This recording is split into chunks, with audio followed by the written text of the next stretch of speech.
Hey, so how are you? How is everybody doing? A wonderful morning with a wonderful topic for each one of you. That is public speaking. I know I'm not the best public speaker, but I can confidently say that I will be the best public speaker one day. And I'm working hard on it. And what I have learned until today about public speaking is what I'll be sharing with you now. What are those things? The first and the most important thing that I feel or I have understood about public speaking is that I need to know the why of my public speaking. Why do I want to be a public speaker? Who is going to listen to me? If I know my why, I'll know who is going to listen to me. Or who do I want myself to be heard? Because if I am a public speaker, I'm a speaker, I have to have an audience. I want somebody to listen to me. So I have to be very clear about my why I want to be a public speaker, and then get started with the business of being the public speaker. We all of us are speakers at every stage of our life, be it at home, be it an office, or be it on a public platform like this where you are talking to maybe thousands of people. You are a speaker everywhere, and your speaking skills matter everywhere, be it at your home, when you're talking to your kids, when you're talking to your husband or your wife, your dad, your mom, or in your office with your colleagues, with your seniors, with your managers, or with your audience of your customers, anybody who you are talking to. If you have to have good speaking skills, if you have good speaking skills, you win the world. It's very important to build excellent speaking skills, excellent understanding of what makes you a good speaker and what makes you a good public speaker. You can be a good speaker and you might not be a very good public speaker. You can be very good with talking to somebody personally, but you might not be very good with giving a public speech. Or you can be very good with being a public speaker, but when it comes to one-to-one communication or conversation, you fail. We have a lot of examples of similar nature. So what makes somebody a very good public speaker? Let us talk about that. Point wise, number one is your knowledge of the topic. What is your knowledge of the topic?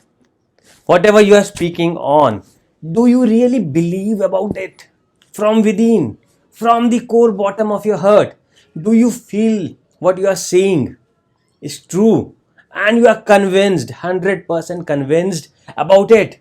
Because if you are not convinced, if you do not believe it 100% from within, your audience will never be connecting with you. They will not be able to connect with you if you yourself do not speak by that conviction.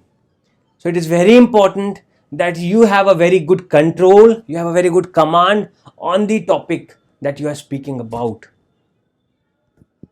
Number two, you have to show up. The day you decided to be a public speaker, you should not be waiting that the day you know everything about public speaking is the day when you will start public speaking. You have to start from today. Every single time you get an opportunity to be a public speaker, take it up. You might not be the best one at that point of time, but take that opportunity and show up every single time.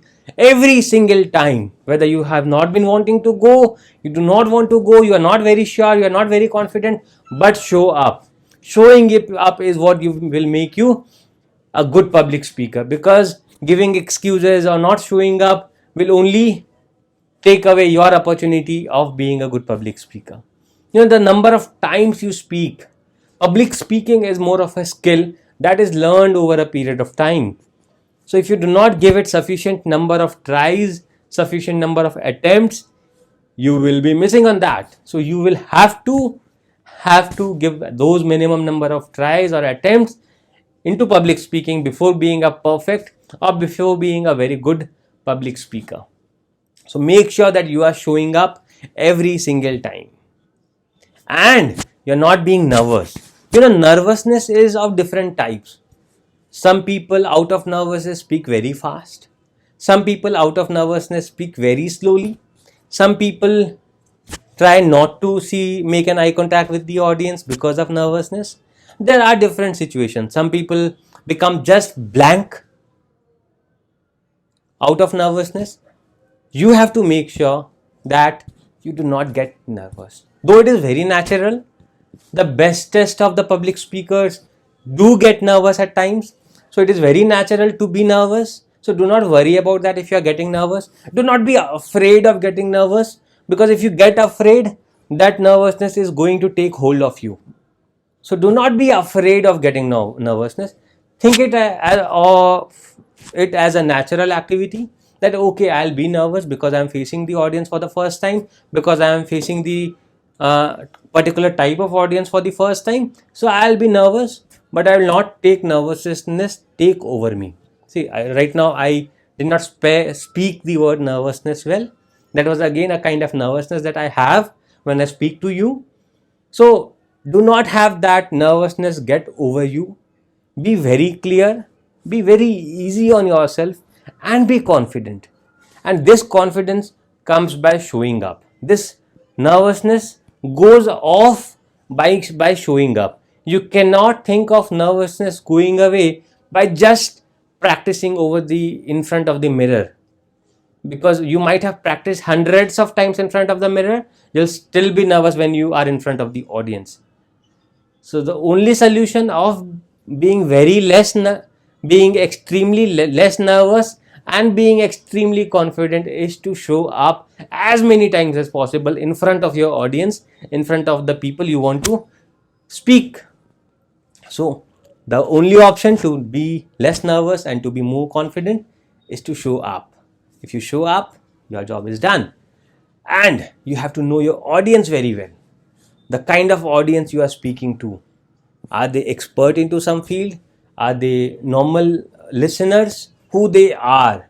What kind of talk they want to listen? What do they expect from you?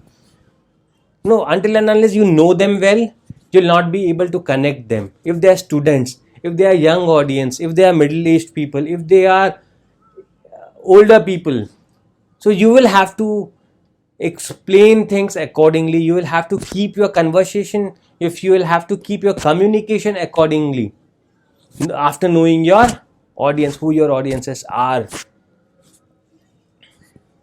And you have to be super enthusiastic. You have to be highly enthusiastic. You have to just break everything and lead your speaking. You cannot let anybody bully you when you are speaking. And do not try to take a lot of criticism or negative feedback from others. See for yourself what mistakes you are doing, what good you did, pat yourself for whatever good you did, and take a note of the mistakes that you did. That's all. Do not overthink of the mistakes you did, because if you overthink of the mistakes you did, you won't go to the stage next time. So pat yourself for the good things and take a note of the mistakes you did and work on improving those. Those might not get okay the first time, but it is important that you know the mistakes that you are doing, and it is very important that you are patting yourself for the good things that you are doing. So to sum up, I would once again say that practicing is one thing, knowing the audience is second thing, knowing the topic is the third thing, not getting nervous is the fourth thing, showing up every time is the fifth thing, and getting need feedbacks is another thing. So to be a good public speaker, I hope these things will be helping you in some ways or the other to be a good public speaker. Have a great day.